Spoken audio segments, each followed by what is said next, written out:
हैं, वर्तमान इशू अलग अलग बिहार के अलग अलग इंस्टीट्यूशन में पढ़ रहे हमारे छात्र बंधु हैं। यहाँ हमारे मीडिया के साथी मैं डॉक्टर राजभूषण चौधरी निषाद आप सबों को नमस्कार करता हूँ, प्रणाम करता हूँ। और सबसे पहले मैं डॉक्टर एस के मंडल साहब जो अध्यक्ष हैं एस के मंडल ग्रुप ऑफ इंस्टीट्यूशन के, उनको मैं बहुत बहुत बधाई देना चाहता हूँ कि आपने ये पुनीत कार्य किया है, ये बहुत अच्छा काम किया है कि आपने समस्तीपुर में इस तरह के इंस्टीट्यूशन को खोलने का काम किया है, जिसके लिए हमारे बिहार के बच्चों को बिहार से बाहर जाना पड़ता था और दिल्ली से लेकर के पंजाब और साउथ के स्टेट में जाकर के लोग पढ़ाई करते थे। लेकिन अब इनके प्रयास से निश्चित रूप से वो सपना अपने घर में रहकर अपने घर की रोटी खा कर के बच्चे पूरा कर पाएंगे। इसलिए मैं इस संस्था के श्री डॉक्टर एस के मंडल साहब को बहुत बहुत बधाई और आभार व्यक्त करना चाहता हूँ। और ख़ास करके इसलिए भी कि उन्होंने मुझे इस पूरी काम में मुझे आमंत्रित किया, मैं बुलाया। मैं काफ़ी आह्लादित हूँ, काफ़ी हर्ष और गौरवान्वित महसूस कर रहा हूँ कि आपने इस काम में मुझे इन्वाइट किया। नाम तो मैं बहुत पहले से आपका सुन रहा था कि आप अच्छा काम कर रहे हैं, लेकिन हमारे कुछ मिस्टर नितेश पांडे ने और हमारे अंकित और आपसे जुड़े हुए बहुत सारे लोग हैं जिन्होंने बताया हमको कि वहाँ चलना है, तो मुझे लगा निश्चित रूप से इस पुनीत काम में मैं भी शरीक बोलूँ तो थोड़ा अच्छा लगेगा। इसलिए आपको बहुत बहुत बधाई। और निश्चित रूप से हम आपको कहना चाहेंगे कि आपको जब भी लगे कि किसी भी ढंग की हमारी आवश्यकता हो, हम आपके साथ हैं और हम सब मिल करके इस क्षेत्र को और बिहार को एक विकसित बिहार बनाएंगे और देश को विकसित भारत बनाएंगे। साथियों,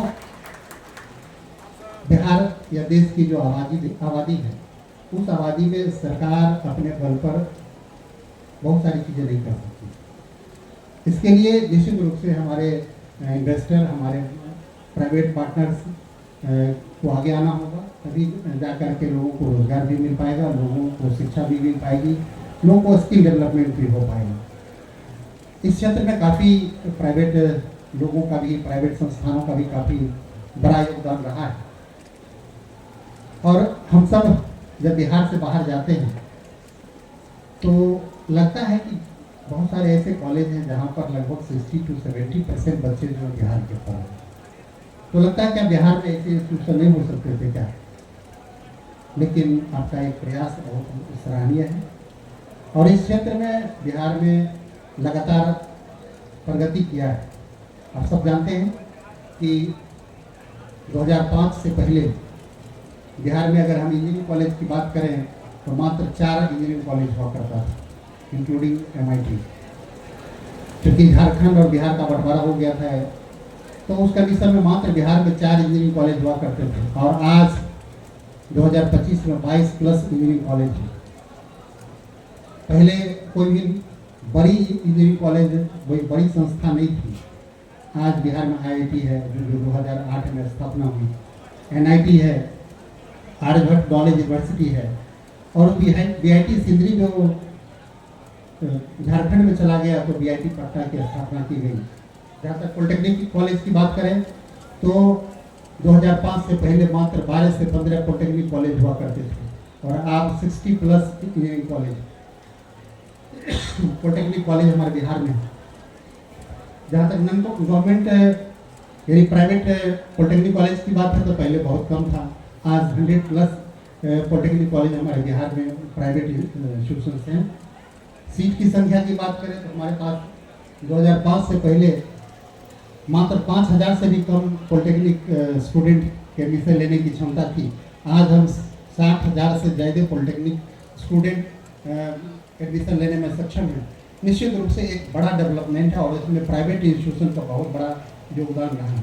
अगर महिला पॉलिटेक्निक की बात करें तो पहले बहुत कम हुआ करते, नहीं के बराबर, और अब हमारी सरकार लगातार प्रयास कर रही है कि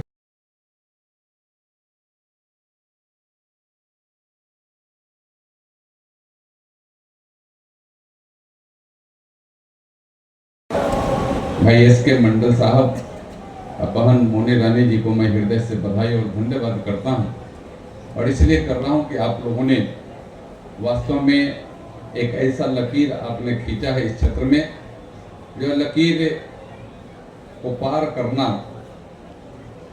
और उसे लांघना हर किसी के बस का नहीं, और अपने सही मायने में यह एक सच्ची सेवा के कारण ही आप खींच सकें।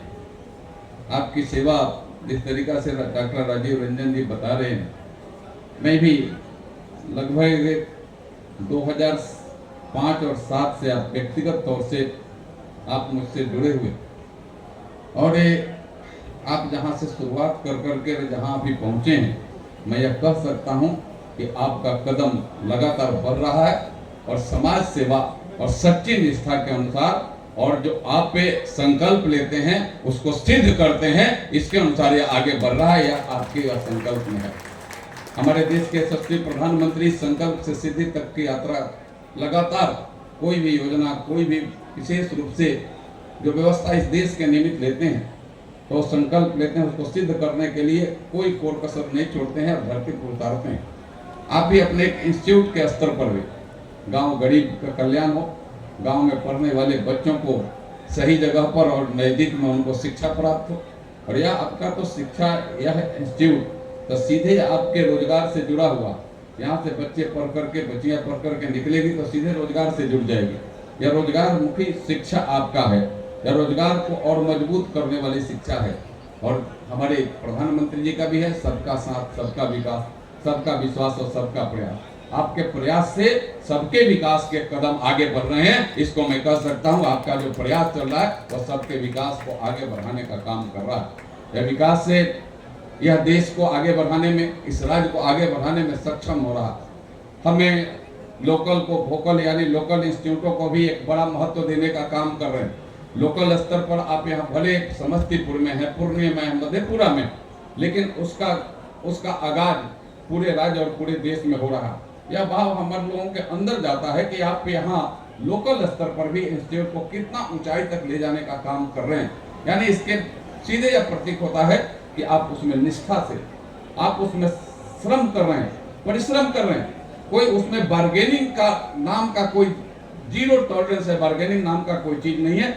एक लक्ष्य है कि यहाँ के बच्चों को सही शिक्षा मिले, सही स्थान मिले, और उनके शिक्षा के माध्यम से उसको रोजगार से जोड़ने का काम हम करें। हम सबको रोजगार देने में सफल होंगे तो यह राज्य भी रोजगार से जुड़ेगा, यह देश भी मजबूत होगा। और हमें देश और राज्य को मजबूत करने के लिए हम सबको रोजगार से जोड़ना पड़ेगा। हम सबको रोजगार मुखी योजनाओं को संचालित करना पड़ेगा। और इस दिशा में आज मेडिकल साइंस में पैरामेडिकल्स का बहुत बड़ा महत्व है। और सिर्फ चिकित्सक को भी कह दीजिए, राजभूषण जी हमारे स्वयं चिकित्सक